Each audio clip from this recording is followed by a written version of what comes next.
নমস্কার বন্ধুরা, নতুন আরেকটি রেসিপিতে সবাইকে স্বাগতম। আজ করলাম সর্ষে পোস্ত বাটা দিয়ে কুমড়োর শাক। একদম গাছ থেকে পেড়ে আনার টাটকা সবুজ শাকগুলো রান্না করলাম। আর এই রকম টাটকা শাকের স্বাদ কিন্তু পুরোই। আর এই রেসিপিটি করার জন্য আমি যা যা সবজি নিয়েছি সেটা হলো আলু, পটল, বেগুন, ঝিঙে, কাঁচা লঙ্কা, একটু আদা নিয়েছি ফোড়নে দেওয়ার জন্য। আর এইদিকে দেখো ডাঁটাগুলোকে আলাদা করে নিয়েছি। আর এখানে আছে পেঁপে, আর এখানে আছে শাকগুলো। শাক আর ডাঁটা আলাদা করে নিয়েছি, ডাঁটাগুলোকে কিন্তু আলাদা করে সেদ্ধ করলাম। শাক আর ডাঁটা কিন্তু আলাদা করে সেদ্ধ করেও নেওয়া যেতে পারে, তো আমি শুধু ডাঁটাটাকে আলাদা করে সেদ্ধ বসিয়ে দিয়েছি। আর এইদিকে একটা কড়াইতে পাঁচফোড়ন, শুকনো লঙ্কা আর আদা ফোড়ন দিয়ে দিলাম। যারা আমার চ্যানেলে নতুন আছেন তারা কিন্তু অবশ্যই ফলো করে পাশে থাকবেন এই রকম আরও ইজি রেসিপিগুলো দেখার জন্য।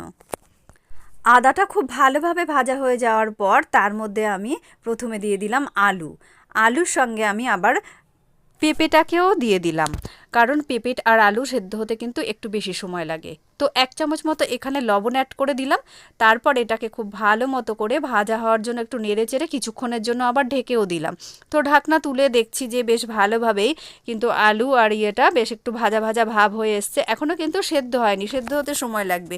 এবারে আমি অন্যান্য সবজি যেগুলো নিয়েছি সেগুলোকে একে একে অ্যাড করব। পটল দিয়ে দিলাম, যেগুলো সেদ্ধ হতে একটু সময় বেশি লাগবে সেগুলোকে একটু আগে, আর যেগুলো সময় কম লাগে সেগুলোকে একটু পরে। তো বেগুনটাও দিয়ে দিলাম। আর একটু ঝিঙা রয়েছে, ঝিঙাটা একটু পরেই অ্যাড করব।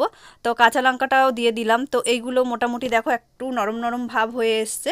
তো লাস্টে ঝিঙাটাকে দিয়ে দিলাম, দিয়ে খুব ভালো করে নেড়েচেড়ে এগুলো ভাজা হচ্ছে এই দিকটায়। তো এইবার কিন্তু আমি এর মধ্যে অ্যাড করে দেবো, আবার কিন্তু একটু লবণও দিয়েছিলাম, তো আবার একটু ঢেকে দিয়ে একটু হলুদ অ্যাড করে দিলাম।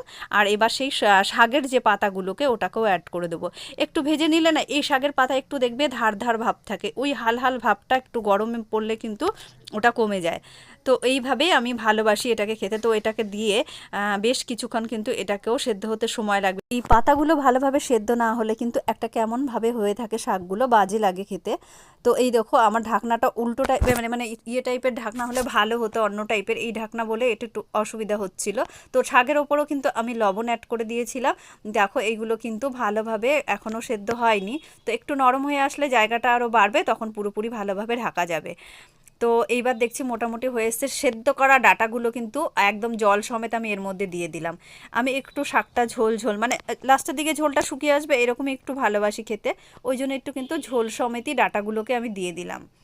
দিয়ে এবার কিন্তু একদম ফুল আছে, আঁচ কিন্তু একদম বাড়িয়ে দিতে হবে, কন্টিনিউ 10 থেকে 15 মিনিট কিন্তু আঁচটা বাড়ানো থাকবে। আঁচ কমালে কিন্তু শাকের স্বাদ কিন্তু একদম বদলে যাবে। তো দেখো সব শাক কিন্তু মোটামুটি আর ডাঁটা সবজি যা ছিল সবই সেদ্ধ হয়ে গেছে। আর এবার খুন্তি দিয়ে কিন্তু আমি শাক পাতা যা আছে এগুলোকে একটু এইভাবে দেবো যেন সবগুলো মিলে মিশে একটা মানে ঘ্যাট টাইপের হয়ে যায় এরকম আর কি। এইবার এর সঙ্গে কিন্তু আমি চিনি, বেশ কিছুটা পরিমাণে চিনি, আর এইসব শাক একটু মিষ্টি মিষ্টি হলে ভালো লাগে, তো অনেকটাই কিন্তু চিনি দিতে হয়েছে আমাকে এই শাকের মধ্যে। আর এই যে সর্ষে পোস্ত বাটা কিন্তু আমি রেডি করে রেখে দিয়েছি, ওটা অ্যাড করে দিলাম এর মধ্যে। এবার খুন্তি দিয়ে সব একদম মিলিয়ে মিশিয়ে দিলাম। গ্যাসের ফ্লেম কিন্তু একটুও কমানো যাবে না, একদম ফুল আছে যতক্ষণ না রান্নাটা হচ্ছে। তো এইভাবে মিশিয়ে দিচ্ছি সমস্ত ইয়েটা। দেখো ঝোল কিন্তু অনেকটাই শুকিয়ে, এইরকম পর্যায়ে আসলে কিন্তু এবার এটাকে নামিয়ে নেওয়া যাবে।